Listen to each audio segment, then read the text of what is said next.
आज हम ऐसी शक्ति के बारे में जानने जा रहे हैं जो आपके और हमारे अंदर है।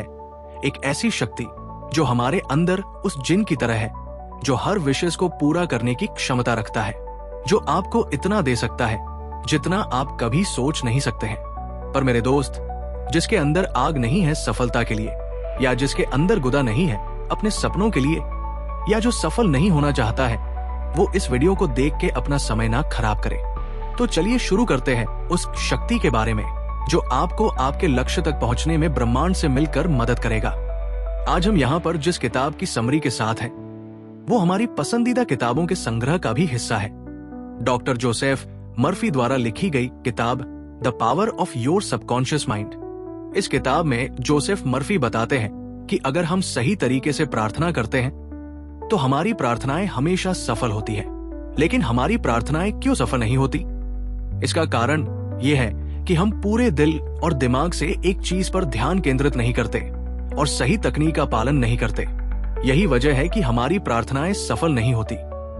आपकी प्रार्थनाएं आपके आंतरिक विश्वास पर प्रतिक्रिया करती है और आपके मानसिक विचारों या छवियों पर प्रतिक्रिया करती है। इसलिए आपकी इच्छा ही एक प्रार्थना है। अगर आप अवचेतन मन को जान ले तो आपकी जिंदगी में जादू हो सकता है जो किसी के भी साथ हो सकता है, बशर्ते हम समझें कि हमारा अवचेतन मन कैसे काम करता है। अवचेतन मन में इतनी शक्तियां हैं जिनकी आप सपने में भी कल्पना नहीं कर सकते।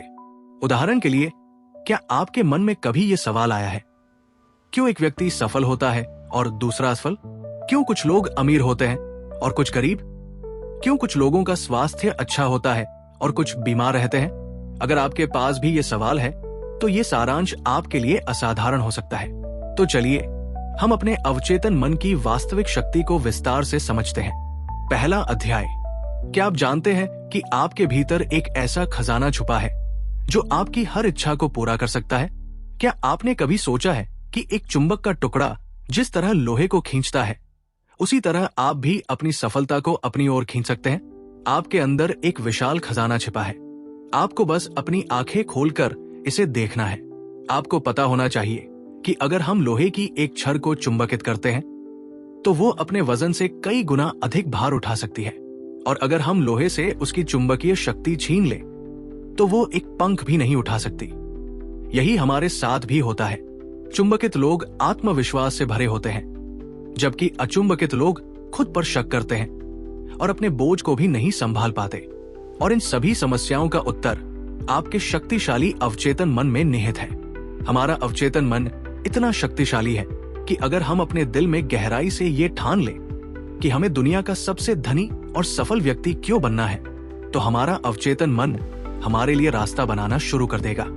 हर कोई सोचता है, ये अवचेतन मन क्या है? आपका सवाल सही है। अवचेतन मन हमारा अचेतन मन है जो आपकी सांसों, दिल की धड़कन, रक्त संचार और सभी अवचेतन गतिविधियों को नियंत्रित करता है। अब सोचने वाली बात यह है कि अगर आपका अवचेतन मन आपको जीवित रख सकता है तो वो आपके मन में ली गई इच्छा को भी पूरा कर सकता है। अगर हम आपको सरल भाषा में समझाएं तो सबसे पहले अपना लक्ष्य तय करें। ये कुछ भी हो सकता है, दुनिया का सबसे अमीर या सबसे बड़ा व्यवसायी बनना। तो अगर आप अपने अवचेतन मन को ये संदेश भेजने की तकनीक समझ गए हैं तो आपको कड़ी मेहनत नहीं करनी पड़ेगी। आपका अवचेतन मन आपके शरीर को नियंत्रित करता है और आपके कार्यों को भी नियंत्रित कर सकता है। यही कारण है कि आपका अवचेतन मन आपका काम करेगा। आपने बहुत से लोगों को ये कहते हुए सुना होगा कि आप अपने मन की आवाज सुने। मन की आवाज का मतलब है अपने अवचेतन मन को अपना दोस्त बनाना और दुनिया का सबसे अच्छा डॉक्टर, इंजीनियर, व्यवसायी, निवेशक या जो कुछ भी आप चाहते हैं वो बनना। क्या आपको ये अजीब नहीं लगता कि बिल गेट्स और मार्क जकरबर्ग इतनी कम उम्र में इतने धनी और सफल कैसे हो गए? अगर आप इस सारांश को अंत तक समझेंगे तो हम आपसे वादा करते हैं कि आप अपने अवचेतन मन को नियंत्रित करने में महारत हासिल कर लेंगे। कल्पना कीजिए कि आप कागज पर जो कुछ भी लिखते हैं, आप अपने अवचेतन मन की शक्तियों से उस काम को आसानी से पूरा कर सकते हैं। इसी तरह आप अवचेतन मन को नियंत्रित करके किसी भी कठिन परीक्षा को आसानी से पास कर सकते हैं। अवचेतन मन आपके ध्यान और उत्पादकता दोनों को बढ़ाएगा।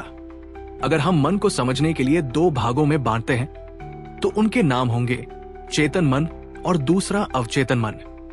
चेतन मन आपका तार्किक दिमाग है जो समझने पर काम करता है, तो आपका चेतन मन आपके नियंत्रण में और आपका अवचेतन मन आपकी अनैच्छिक क्रियाओं को नियंत्रित करता है, यानी वह जिसे आप नियंत्रित नहीं कर सकते। तो चेतन मन में आपके मस्तिष्क की 10% शक्ति है और आपके अवचेतन मन में 90% शक्ति है। और यही लोग गलती करते हैं। जो लोग पढ़ाई में टॉपर्स हैं या बहुत सफल हैं, वे चेतन और अवचेतन दोनों दिमागों का उपयोग करते हैं। इसका मतलब 100% है। और जो लोग पढ़ाई और करियर लाइफ में कमजोर हैं, वे लोग केवल अपने चेतन मन का उपयोग करते हैं जो 10% है, और इसीलिए वे सफल नहीं हो पाते। दूसरा अध्याय। क्या आप जानते हैं कि आपका दिमाग कैसे काम करता है? क्यों कुछ लोग सिर्फ सोचते हैं और वो काम हो जाता है, जबकि दूसरे सिर्फ सोचते ही रह जाते हैं? आपका मन कैसे काम करता है? चेतन मन हमारी 5 इंद्रियों से जानकारी लेता है और चीजों का अनुभव करके निर्णय लेता है, लेकिन अवचेतन मन किसी भी निष्कर्ष को स्वीकार नहीं करता। ये चेतन मन के पिछले विश्वासों, अनुभवों और आदतों का पालन करके कार्य करता है। सुझाव की शक्ति। आपका अवचेतन मन बहुत ही संवेदनशील होता है यदि इसे सुझाव दिया जाता है। आप इस अवधारणा को इस तरह समझ सकते हैं। यदि अवचेतन मन एक विशाल जहाज है, तो आपका चेतन मन उसका कप्तान है जो ये आदेश देता है कि कहाँ जाना है। आपका चेतन मन तर्क और तर्क के साथ सभी गलत सूचनाओं को फिल्टर करता है और वही रिपोर्ट हमारे अवचेतन मन तक जाती है।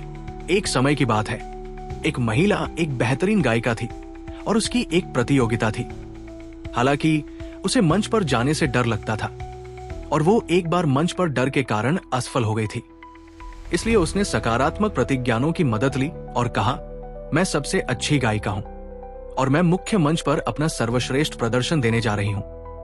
और इसी तरह वो महिला बार बार अपने मन में ये कहती रही और परिणाम ये हुआ कि उसे प्रतियोगिता में पहला पुरस्कार मिला। आपका अवचेतन मन आपसे कभी सवाल नहीं करता और उसके पास सभी जवाब होते हैं। आदत वाली सोच का मतलब है कि जो आप रोज सोचते हैं उसका न्यूरल पैटर्न आपके अवचेतन मन में जमा हो जाता है। यही कारण है कि आप इतनी आसानी से कोई आदत नहीं बना सकते। आपने सुना होगा कि रात को सोने से 5 मिनट पहले सकारात्मक चीजों के बारे में सोचें। हम आपको इसकी पूरी काम करने की प्रक्रिया बताएंगे ताकि आप खुद को एक दिन में प्रोग्राम कर सकें। जैसे आप मोबाइल गेम्स में किरदार डिजाइन करते हैं, वैसे ही आप अपने लिए एक नया किरदार डिजाइन कर सकते हैं। आप अपनी पूरी क्षमता का उपयोग तभी कर सकते हैं जब चेतन और अवचेतन मन के बीच अच्छा तालमेल हो। और अगर हम चेतन और अवचेतन मन का एक साथ उपयोग करना सीख लें, तो हम जो चाहे वो पा सकते हैं। लेकिन जिस काम में आप सफल होना चाहते हैं, उसमें आपको समय और प्रयास देना होगा। हम आपको सरल भाषा में समझाते हैं। हमारे जीवन में 2 दुनियाएं होती है, एक आंतरिक दुनिया और एक बाहरी दुनिया। आंतरिक दुनिया उसे कहा जाता है जो हम दिन रात सोचते हैं। लड़ाई हमारे मन में शुरू होती है। हम कुछ और सोचते हैं और कुछ और करते हैं। हम सभी ने यह देखा होगा कि जैसे ही कोई नया गाना रिलीज होता है, आप उसे बार बार सुनते हैं और वो गाना दिनों तक आपके मन में चलता रहता है। फिर आप उसे अपने मन में गुनगुनाने लगते हैं। ये आंतरिक दुनिया है। और दूसरी है बाहरी दुनिया। आपके दोस्त, परिवार और स्कूल बाहरी दुनिया में आते हैं और बहुत से लोग बाहरी दुनिया को देखकर प्रतिक्रिया करते हैं। ये सिर्फ मेरे साथ क्यों होता है? मुझे पदोन्नति क्यों नहीं मिली? मेरी किस्मत खराब है, और भी बहुत कुछ। और जो लोग अपनी आंतरिक और बाहरी दुनिया को समझते हैं और उसे अपने अनुसार नियंत्रित करते हैं, वे लोग जीवन में सफल होते हैं। वे लोग 7वें आसमान पर होते हैं और अपनी जिंदगी के राजा होते हैं। तीसरा अध्याय। क्या आप जानते हैं कि आपका अवचेतन मन आपके लिए चमत्कार कर सकता है, यहां तक कि आपको बड़ी से बड़ी बीमारी से भी ठीक कर सकता है? क्या आप मानते हैं कि एक विचार आपकी पूरी जिंदगी बदल सकता है? हमारा अवचेतन मन हमारे लिए चमत्कार कर सकता है।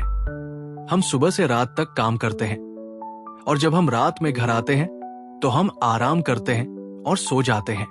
लेकिन रुकिए, क्या आपका अवचेतन मन सो जाता है? नहीं, आपका अवचेतन मन कभी नहीं सोता। वो आपके लिए 24/7 काम करता रहता है। हमारा दिल आपको जीवित रखने के लिए धड़कता रहता है। हमारी आत्मा हमारे अवचेतन मन को समझ सकती है। ये समय और स्थान पर निर्भर नहीं करता। ये आपके सभी दुखों और दर्द को अभी इसी समय खत्म कर सकता है। यहाँ हम आपको एक सरल वास्तविक जीवन का उदाहरण देते हैं। हमने लोगों को सम्मोहित करने के बारे में सुना होगा और कैसे विशेषज्ञ आसानी से किसी को भी सम्मोहित कर सकते हैं।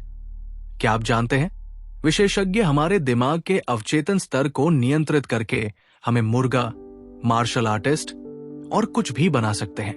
यही हम YouTube पर TDX हिप्नोटिज्म अभी खोज सकते हैं, जहां हम देख सकते हैं कि कैसे विशेषज्ञ आसानी से किसी के भी अवचेतन मन के साथ खेल सकते हैं और उन्हें नियंत्रित करके मंच प्रदर्शन में लाखों रुपए कमा सकते हैं।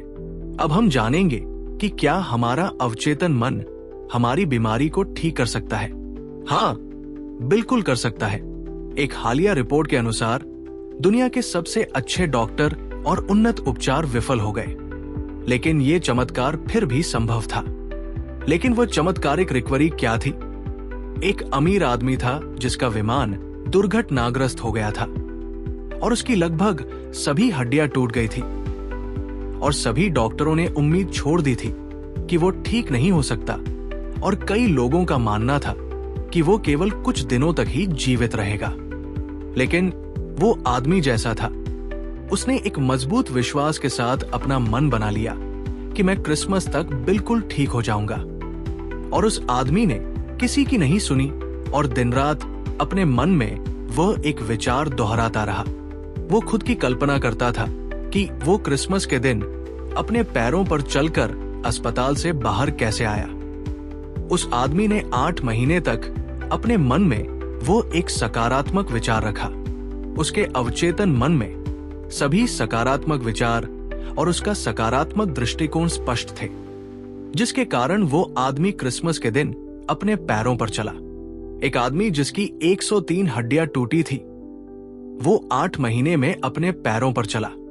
ये अवचेतन मन की शक्ति है। और अगर आप ये कहानी पढ़ना चाहते हैं तो आप गूगल पर miracle man story of Morris Goodman खोज सकते हैं। इस कहानी से आप ये भी सीख सकते हैं कि एक विचार पर ध्यान केंद्रित करके अपने दिमाग की जादुई शक्तियों का उपयोग कैसे करें। अब हम जानेंगे कि आप अपने अवचेतन मन को वांछित संदेश कैसे भेज सकते हैं जो आपको सफल बनाएगा। आपने सुना होगा कि हर शक्तिशाली चीज की कुछ कमजोरी होती है और अगर हम उसे जान ले तो आप भी कंप्यूटर हैकिंग की तरह अपने दिमाग को हैक कर सकते हैं और वांछित परिणाम पा सकते हैं। आप रात को सोने से पहले और सुबह उठने के बाद इस जादुई अवचेतन मन को अपना संदेश भेज सकते हैं। हमने रात को सोने से पहले और उठने के बाद ये कई बार सुना होगा। क्या आप जानते हैं कि हमारे मस्तिष्क के साथ ठीक ठीक क्या होता है जिससे संदेश सीधे आपके अवचेतन स्तर तक जाता है? जब आप सोने जाते हैं तो आखिरी 5 मिनट आपके लिए बहुत महत्वपूर्ण होते हैं, क्योंकि आखिरी 5 मिनट में आपका अवचेतन मन 95% सक्रिय होता है और दिन के समय केवल 75% कार्यशील होता है। यही कारण है कि हमें अपने दिमाग को केवल आखिरी 5 मिनट में प्रोग्राम करना होता है, जिससे हम किसी भी चीज को नियंत्रित कर सकते हैं। उदाहरण के लिए, आप अपना संदेश कागज के एक टुकड़े पर लिखें और फिर उसे अपने फोन पर रिकॉर्ड करें और ऐसा करने के बाद आप इसे रिपीट मोड में डाल दें। और जैसे ही आप अपने फोन को रिपीट मोड में डालते हैं, आपको फोन को बगल में रखकर 10 बार गहरी सांस लेनी चाहिए। इससे आपका मन पूरी तरह से शांत हो जाएगा और आपको नींद आने लगेगी। और जैसे ही आपको नींद आने लगे, अपने ईयरफोन के साथ अपनी रिकॉर्ड की गई बात सुनना शुरू करें और पूरी तरह से आराम महसूस करें। लेकिन रिकॉर्डिंग सुनते समय आपको अपने संदेश को तीव्रता से कल्पना करनी होगी और ये तब तक करना है जब तक आप सो न जाए। और अगले दिन आप देखेंगे कि जो संदेश आपने पिछली रात के आखिरी 5 मिनट में डाला था, वही संदेश पूरे दिन आपके दिमाग में चल रहा है। क्या बहुत से लोग पूछते हैं कि इसकी कल्पना क्यों करें? कल्पना से क्या होता है? तो आपका सवाल सही है। हमारा अवचेतन मन केवल भावनाओं की भाषा को समझता है और तर्क को नहीं समझ सकता। इसलिए आप जो कुछ भी देखते और कल्पना करते हैं, आपका अवचेतन मन अंतर नहीं कर सकता, क्योंकि आपका अवचेतन मन आपसे सवाल नहीं करता। सवालों का जवाब देना चेतन मन का काम है। यही कारण है कि आपका अवचेतन मन ये नहीं समझ सकता कि क्या सच है या क्या झूठ। आपका अवचेतन मन एक बच्चे की तरह है। ये वही करेगा जो आप इसे बताते हैं। चौथा अध्याय। क्या आप जानते हैं कि पुराने समय में लोग बिना आधुनिक दवाइयों के अपनी बीमारियों को कैसे ठीक कर लेते थे? क्या आप मानते हैं कि विश्वास ही सबसे बड़ी दवा है? पुराने समय के लोग मानसिक उपचार कैसे करते थे और वे बहुत जल्दी ठीक हो जाते थे। पुराने दिनों में लोग 3 चरणीय सूत्र में बहुत विश्वास करते थे। वो सूत्र है मांगो, विश्वास करो और प्राप्त करो। यानी जो तुम चाहते हो उसे मांगो, विश्वास करो कि तुम्हारे पास वो है, महसूस करो कि तुम्हारे पास वो है और वो चीज आने वाले समय में तुम्हारे पास होगी। आप सोचेंगे कि ये कहना कितना आसान है। मांगो, विश्वास करो और तुम पाओगे। हमने आपको उस चमत्कारिक आदमी के बारे में बताया था जो विमान दुर्घटना में बच गया था। तो उसी तरह उस आदमी ने अपने अवचेतन मन का उपयोग इस 3 चरणीय सूत्र में किया था। साथ ही आपको एक विचार और कल्पना पर ध्यान केंद्रित करना होगा। ये चीज एक दिन में नहीं होगी। यदि आप अपने अवचेतन मन तक नहीं पहुंचते तो जो आप चाहते हैं वो चीज नहीं हो सकती। आधुनिक समय में मानसिक उपचार। अब हम मानसिक उपचार की नई तकनीकों के बारे में जानेंगे। अनुपस्थित उपचार का अर्थ।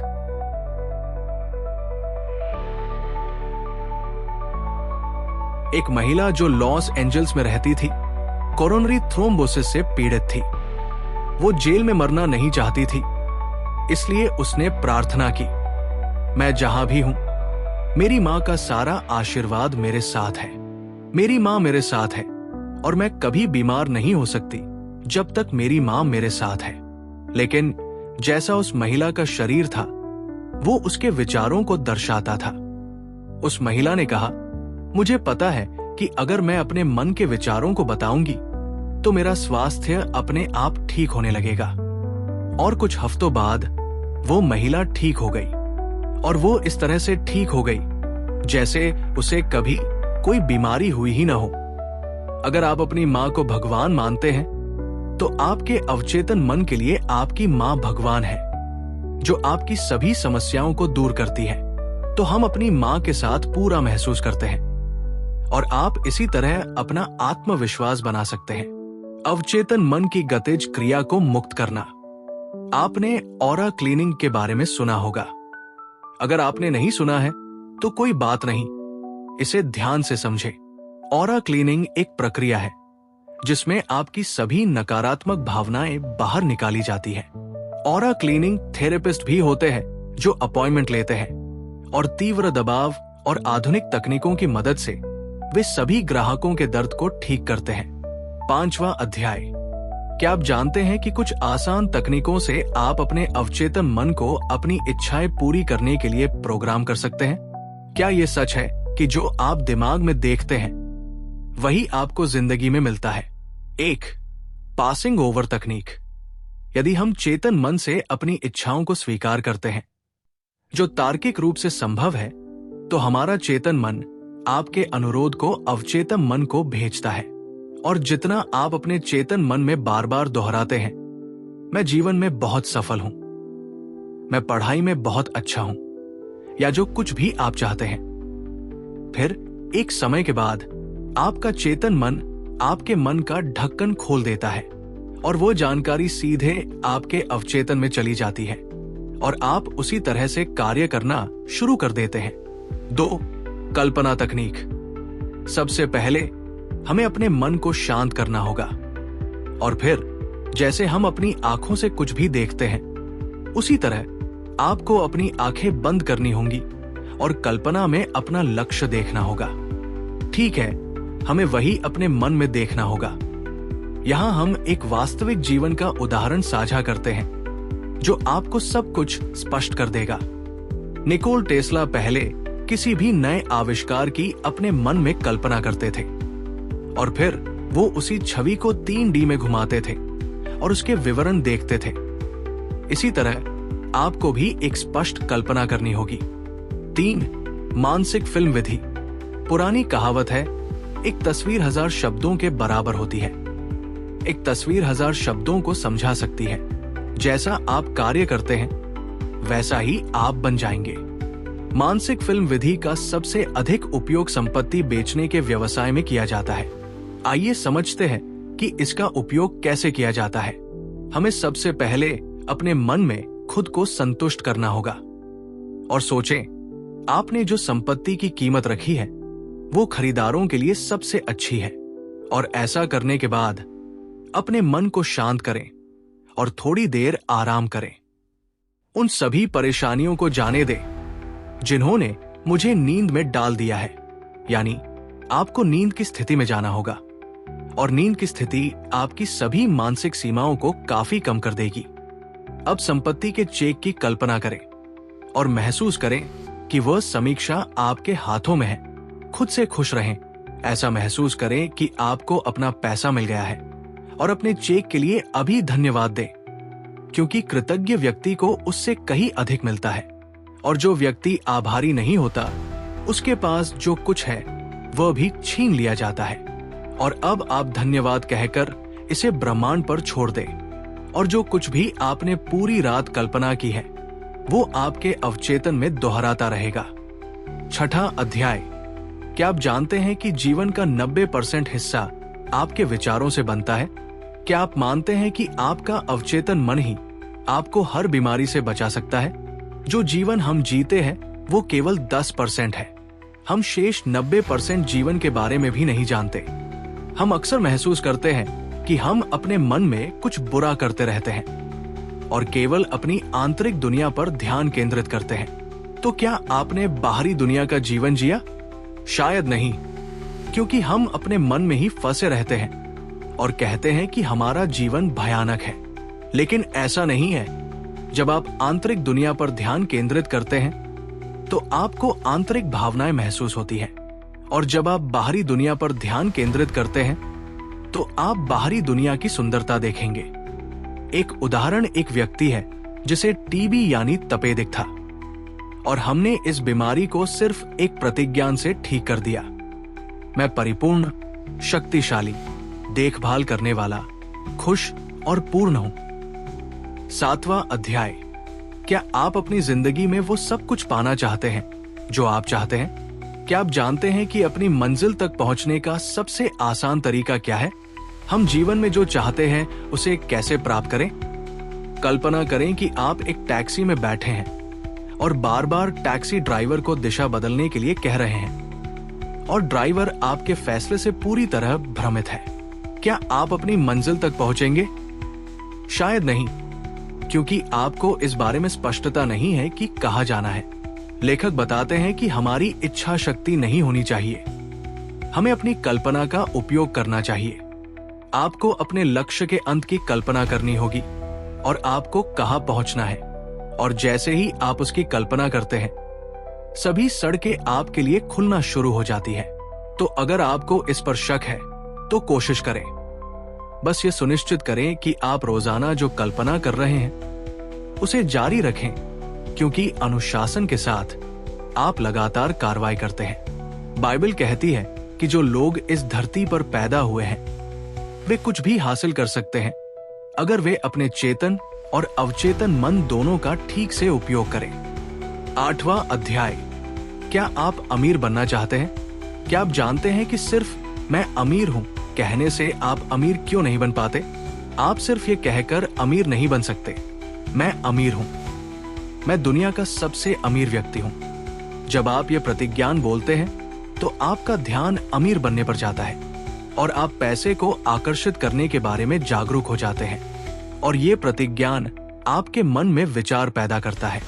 इससे आपको अपनी नई व्यवसाय योजना और विचार भी मिलेंगे जो आपको अमीर बना सकते हैं। अब हम जानेंगे कि आपके प्रतिज्ञान विफल क्यों होते हैं। लेखक कहते हैं, जब लोग कहते हैं कि मैं सबसे अमीर हूं, तो ऐसा लगता है कि वे खुद से झूठ बोल रहे हैं। और ऐसा इसलिए होता है क्योंकि आपके चेतन और अवचेतन मन के बीच एक भयंकर लड़ाई शुरू हो जाती है। यही कारण है कि आप रोज खुद से कहते हैं, मैं रोज अपना काम बहुत अच्छी तरह से करता हूं और मैं दिन ब दिन अमीर होता जा रहा हूं। अगर आप इस प्रतिज्ञान को दोहराते हैं तो आपको ऐसा महसूस नहीं होगा कि आप खुद से झूठ बोल रहे हैं। आप जितना अधिक धन, सफलता और सकारात्मक चीजों पर ध्यान केंद्रित करेंगे, उतनी ही अधिक सकारात्मक चीजें बढ़ेंगी। 9वां अध्याय। क्या आप जानते हैं कि अमीर बनना आपका जन्मसिद्ध अधिकार है?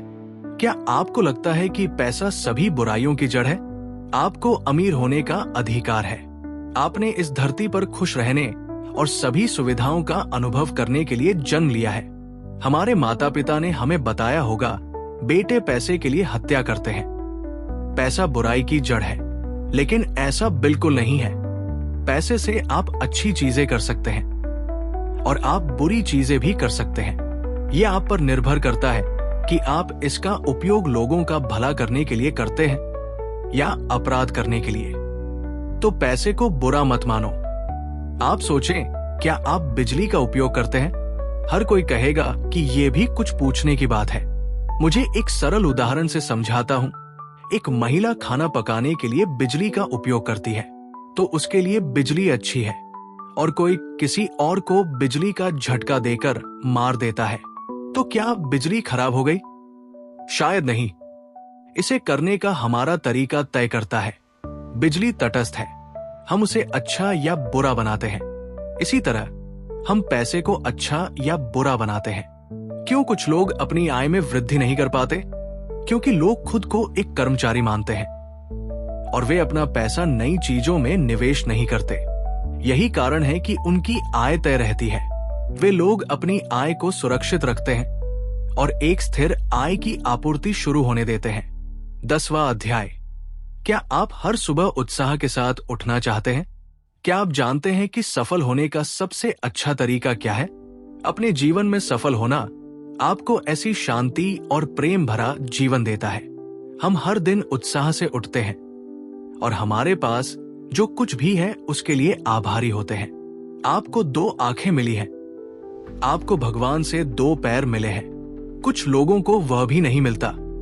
सोचिए कि आप कितने भाग्यशाली हैं। जीवन को पूरी तरह से जीना चाहिए और आप अवचेतन मन को अपना साथी बनाकर ऐसा कर सकते हैं। यहाँ लेखक ने 3 कदम दिए हैं जिनसे आप सफल हो सकते हैं।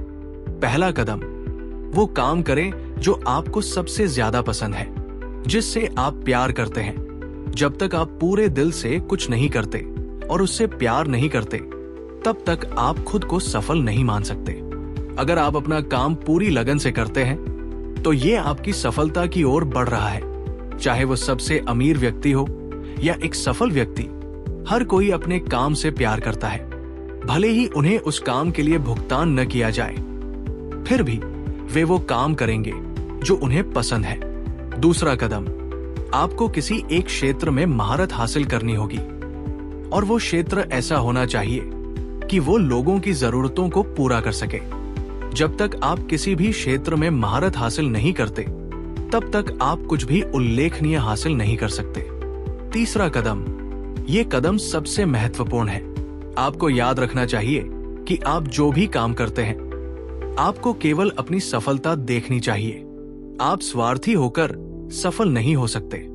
आपको लोगों को भी सफल बनाना होगा, तभी आप सफल होंगे। आपकी सफलता मानवता के लिए एक महत्वपूर्ण योगदान होनी चाहिए। एक 16 साल का लड़का असफलता को सफलता में बदल देता है। लेखक एक कहानी बताते हैं। एक बार एक 16 साल का लड़का मेरे पास आया, जिसका नाम टॉड था, और उसने मुझसे पूछा, अगर मैं कुछ करने की कोशिश करता हूं तो मैं हर चीज में असफल हो जाता हूं। बच्चे ने कहा, मुझे लगता है कि मैं बेवकूफ हूं। उसे लगता है कि उसे स्कूल छोड़ देना चाहिए, नहीं तो स्कूल के लोग उसे निकाल देंगे।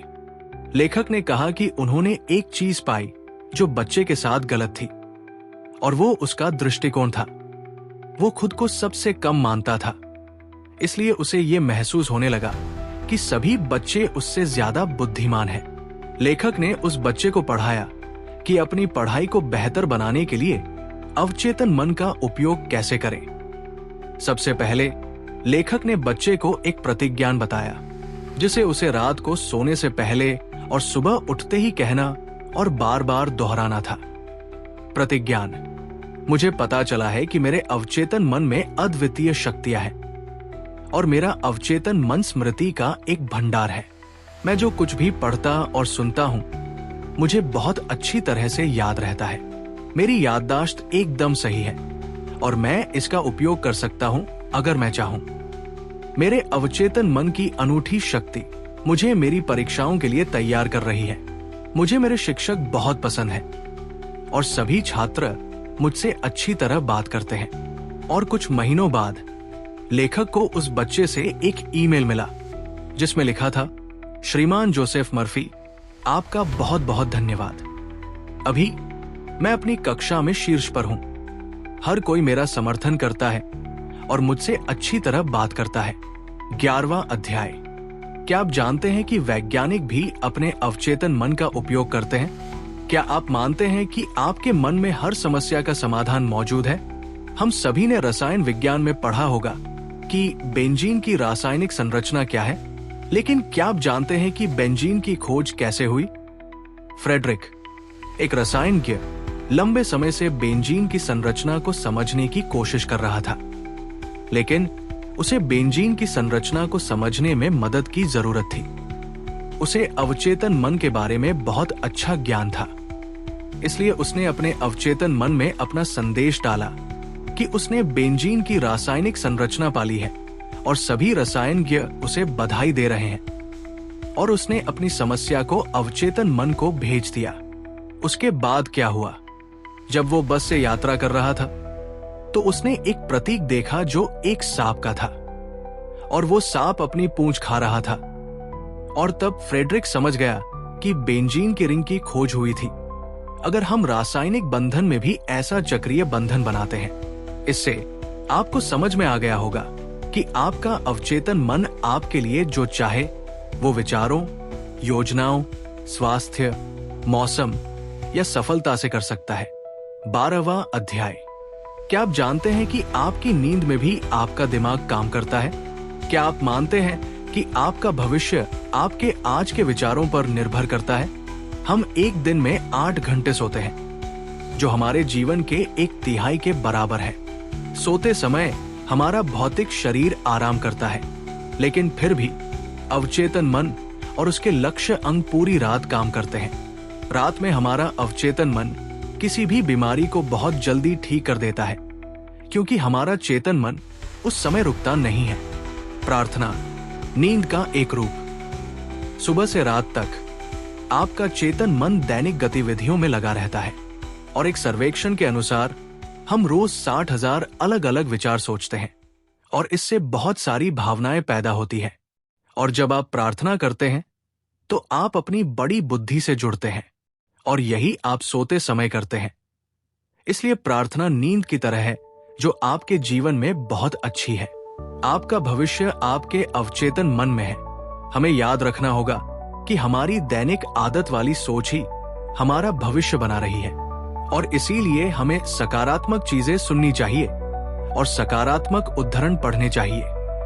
और इस आदत वाली सोच का न्यूरल पैटर्न आपके अवचेतन मन में बनना शुरू हो जाएगा और आप सफलता की सीढ़ी चढ़ेंगे।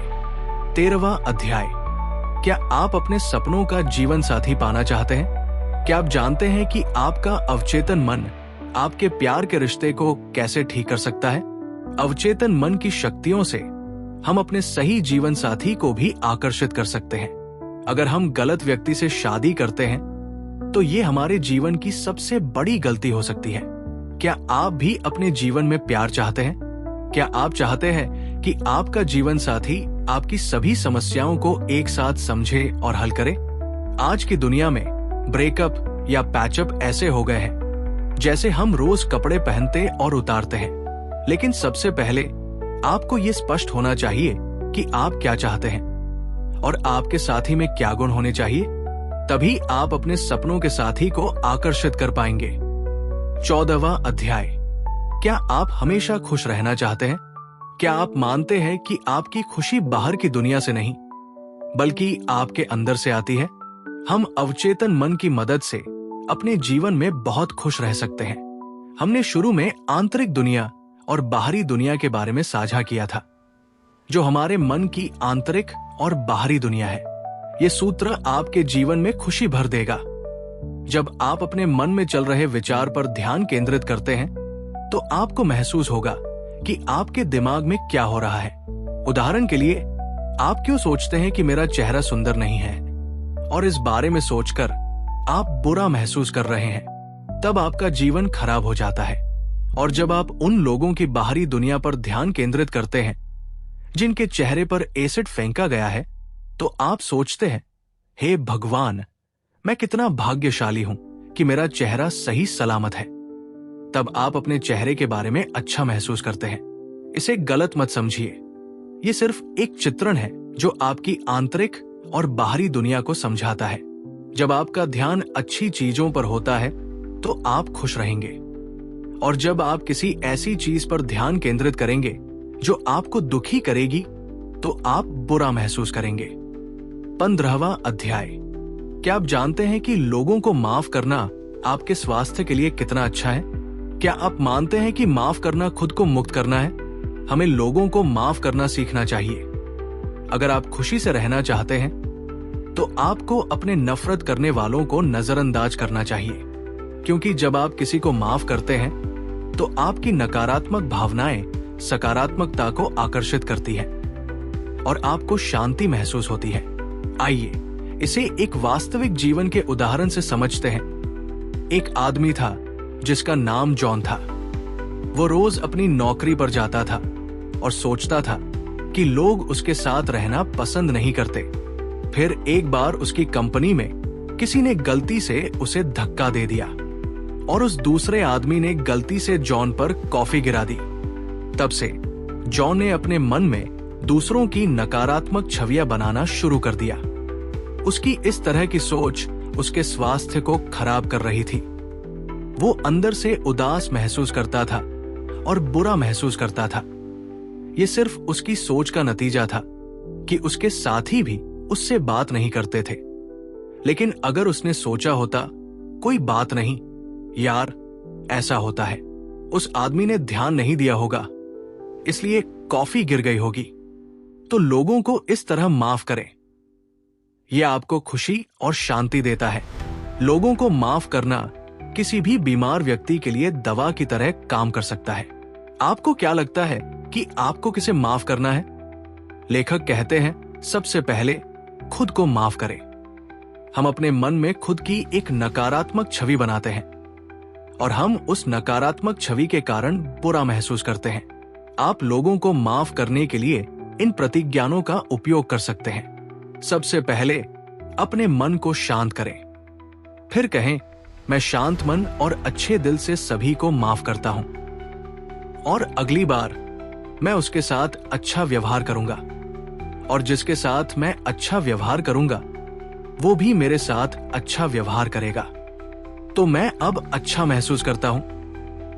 तो ऐसा ही हो, इन प्रतिज्ञानों को कहने से आप बहुत अच्छा महसूस करेंगे और शांति पाएंगे।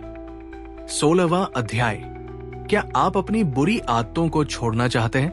क्या आप जानते हैं कि आपका अवचेतन मन आपके दिमाग में लगी बेड़ियों को कैसे तोड़ सकता है? हमारा अवचेतन मन हमारी मानसिक बेड़ियों यानी सीमाओं को कैसे हटाता है। हम नई आदतें बनाना सीखकर और पुरानी परंपरा को छोड़कर अपनी पूरी क्षमता तक पहुंच सकते हैं। हम समझेंगे कि एक पैटर्न कैसे बनता है और हम उसे कैसे तोड़ सकते हैं। अगर आप अपनी बुरी आदत छोड़ना चाहते हैं, तो आप इस सूत्र का उपयोग कर सकते हैं, जो है संकेत दिनचर्या इनाम।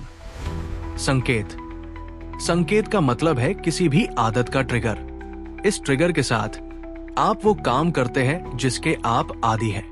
दिनचर्या, जैसे ही आपको ट्रिगर मिलता है, एक दिनचर्या काम करती है। आइए एक सरल उदाहरण लेते हैं। अगर कोई आदमी सिगरेट पीता है, तो उसे पहले सिगरेट पीने की प्रेरणा मिलेगी। ट्रिगर पाए जाते हैं किसी विशिष्ट स्थान पर, और जब आप अकेले होते हैं, या दोस्तों के साथ होते हैं तो एक दिनचर्या है कि वो व्यक्ति सिगरेट पीता है और उसके बाद आता है इनाम। इनाम ये वह है जो उस आदमी को सिगरेट पीने के बाद मिला। निकोटीन की खुराक उस व्यक्ति के लिए इनाम है जो राहत प्रदान करता है और उन्हें थोड़ी देर के लिए अच्छा महसूस कराता है। हमें इस पूरी स्थिति से बचना है और मन को भटकाना है। 17वां अध्याय। क्या आप अपने अंदर के किसी भी डर को खत्म करना चाहते हैं? क्या आप मानते हैं कि आपका डर सिर्फ आपके दिमाग का एक भ्रम है? हम अवचेतन मन की मदद से किसी भी डर को कैसे दूर कर सकते हैं? कभी कभी हम किसी न किसी चीज से डरते हैं। उदाहरण के लिए कुछ लोग मरने से डरते हैं, कुछ लोग डरते हैं कि उनका साथी उन्हें छोड़ सकता है। तो आइए इसे एक सरल उदाहरण से समझते हैं। एक बार एक छोटा बच्चा स्विमिंग पूल के पास खेल रहा था और वो खेलते खेलते गलती से स्विमिंग पूल में गिर गया।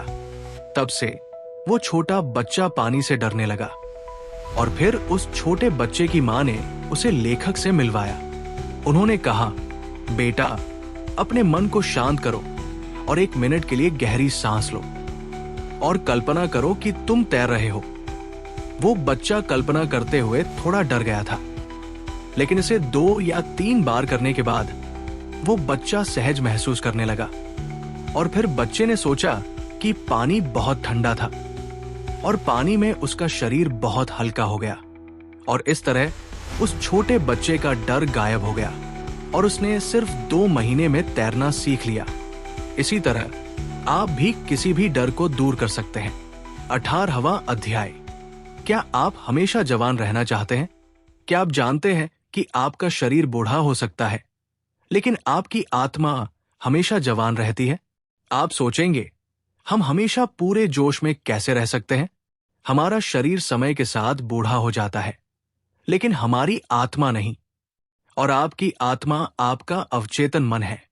इसलिए आप रोज इस प्रतिज्ञान को दोहराते रहें, मैं रोज छोटा हो रहा हूं और मेरा शरीर बहुत फुर्तीला हो रहा है।